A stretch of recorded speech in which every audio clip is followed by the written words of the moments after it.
They call it the place that doesn't exist, but I'm standing right at the border of Area 51. The desert heat radiating off the asphalt. The signs say, "Use of deadly force authorized," warning anyone who dares approach. I crossed the line and immediately, the world glitched. The air shimmered unnaturally, like heat waves on asphalt, and the sound of reality itself seemed to warp around me. My GPS vanished, replaced by a black screen and a countdown blinking ominously, each number sounding in my mind like a hammer striking. I didn't walk in.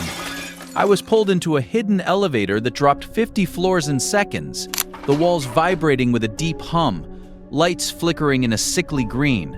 The doors opened to a hangar filled with metallic discs that don't reflect light, rows upon rows of strange aircraft, their surfaces absorbing every ray of light like black mirrors. I touched one and it didn't feel like metal. It felt like cold, living skin pulsating faintly under my fingertips. A shiver ran up my spine. Suddenly, a red light swept the room in a violent arc, throwing long, menacing shadows across the floor. I dove under a craft, just as a squad of silent, high-tech soldiers swarmed the floor, their armor gleaming faintly, weapons glowing with blue energy. I didn't wait. I climbed into a ventilation shaft, the metal cold under my hands, crawling until I reached a massive laboratory.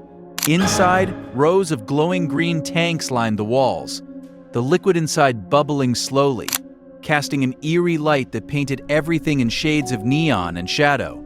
In each tank, there was a creature, half human, half gray alien, suspended and motionless, eyes closed in a silent scream. One of them opened its eyes and looked directly at me, their gaze piercing through the glass, a silent, telepathic shriek erupting in my mind that wasn't mine. I stumbled backward, heart racing. I jumped down, grabbed a glowing data drive from a console, the console humming and pulsing with alien energy, and the entire base went into lockdown, alarms echoing through the halls. Laser grids blocked the hallways, forming deadly crisscross patterns that glowed bright red. I had to slide under them, parkouring over experimental weapons lying on tables, dodging hovering drones that whirred ominously above me. I reached a heavy blast door that said Project Looking Glass, the letters etched deep, glowing faintly as if alive.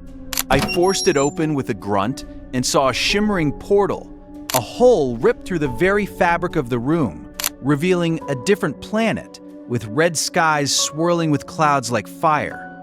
The soldiers were closing in, firing silent blue energy bolts that cut through the air with a faint hum. I had no choice.